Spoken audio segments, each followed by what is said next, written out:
At 88 years old, Robert Redford's death sent shockwaves across the world. Soon after, his widow, Sabila Sagars, spoke publicly for the very first time about the man she loved. Her reflections did more than mourn the Hollywood legend everyone admired. They revealed the private, vulnerable, deeply human soul who lived behind the camera.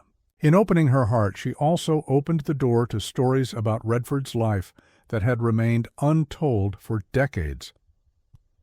Robert Redford's journey was shaped by hardship from the very beginning. Born Charles Robert Redford Jr. on August 18, 1936, in Santa Monica, California, he was raised in a modest working-class household, far removed from Hollywood's spotlight. At the age of just 11, he was struck by polio, one of the most dreaded diseases of the 20th century. Families feared its name. Some children were left permanently paralyzed, others trapped in the iron lung, and many lost their lives. For young Robert, it began after a carefree swim in the ocean. Suddenly weak and bedridden, he spent weeks unable to move with the energy of a typical boy. Though he avoided the worst outcomes, the experience left scars of fear and gratitude that followed him all his life.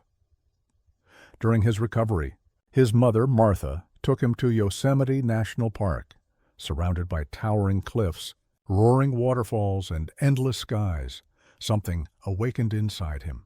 Nature became more than scenery. It became his sanctuary. Later, he would recall that Yosemite was the first place he truly understood the magnificence of the natural world.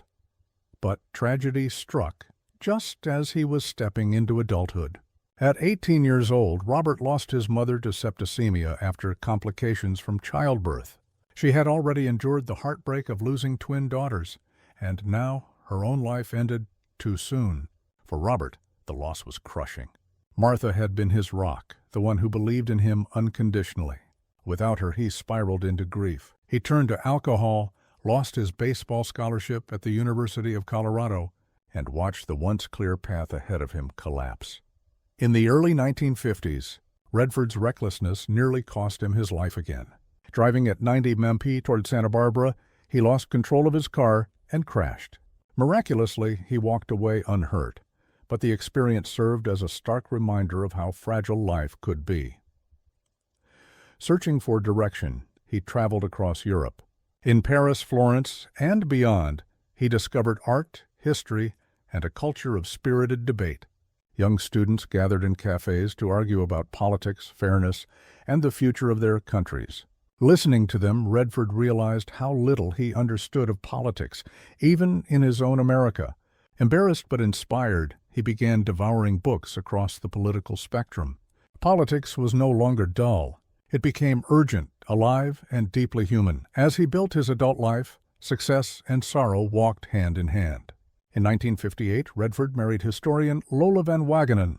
Just 1 year later, in September 1959, they welcomed their first child, Scott. But only 1 or 2 months later, baby Scott died suddenly from sudden infant death syndrome.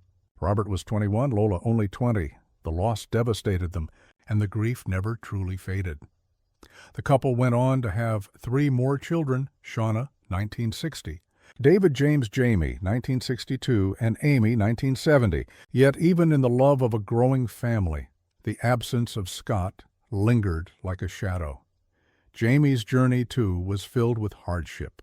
Born prematurely, he faced health issues throughout his life. In 1993, he endured 2 liver transplants, but instead of surrendering to despair, he transformed his struggle into purpose. He founded the James Redford Institute for Transplant Awareness, directed documentaries, and became an outspoken environmental advocate. But in October 2020, tragedy struck again. Jamie died of cancer at just 58 years old. To lose 1 child is unbearable. To lose 2 across a lifetime carved wounds in Redford's heart that never fully healed. He often admitted that grief never disappears. It lingers in quiet moments, in memories, in the way you see the world. Robert and Lola's marriage lasted nearly 28 years. But the demands of his career and the weight of personal struggles strained their bond. In 1985, they divorced, though they remained dedicated co-parents and spoke respectfully of each other. Afterward, Redford's relationships were fleeting. He was romantically linked to Brazilian actress Sonia Braga, Swedish actress Lena Olin, and costume designer Kathy O'Rear, but none endured. Then, in 1996, everything changed. At his Sundance Mountain Resort, Redford met Sibylle Sagars, a German-born artist and environmental activist. Unlike others, Sibylle wasn't dazzled by his fame.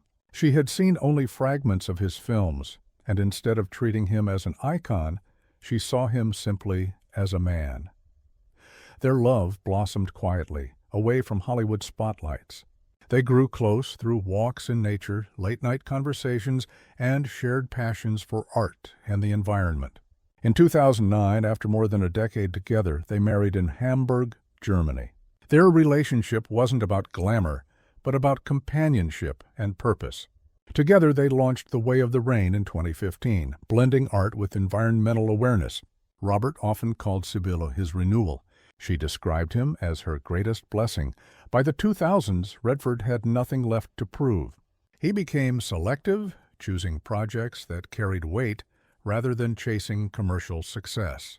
He appeared in The Legend of Bagger Vance, 2000, directed Lions for Lambs, 2007, alongside Tom Cruise and Meryl Streep, and revisited history with The Conspirator, 2011. In 2013, he delivered one of the most remarkable performances of his career in All Is Lost, playing a lone sailor battling the sea. With almost no dialogue, he carried the film through silence, gesture, and raw emotion. At 77 years old, he proved he could still captivate audiences with unmatched intensity, but time, even for legends, eventually runs out. On September 16, 2025, Robert Redford died peacefully in his sleep at his cherished home in Sundance, Utah. He was 89 years old, surrounded by the mountains he loved, the very landscape where he had founded the Sundance Institute in 1978. He said his final goodbye. The world grieved. Tributes poured in from Jane Fonda, Meryl Streep, Barbra Streisand, Ron Howard, Mark Ruffalo, Morgan Freeman, Ben Stiller, Jamie Lee Curtis, Hillary Clinton, Stephen King, and many more. Variety hailed him as the father of independent film. The Guardian called him a bridge between classical cinema and the revolutionary 1970s. In France, he was honored as a giant of American culture. Robert Redford was never just a movie star. He was a storyteller, an activist, and a man who believed in truth. His films weren't created merely to entertain. They were mirrors of life itself, grappling with injustice, grief, resilience, and hope over more than 50 years. He reshaped cinema, gave new filmmakers a voice, and reminded audiences worldwide that stories can change hearts. His passing may have closed one chapter, but his influence endures, as Sibylle Sagars said. His spirit still lingers in the mountains he loved, in the films he created, and in the countless lives he touched. Robert Redford may be gone, but his voice, quiet, powerful, and profoundly human, will echo forever.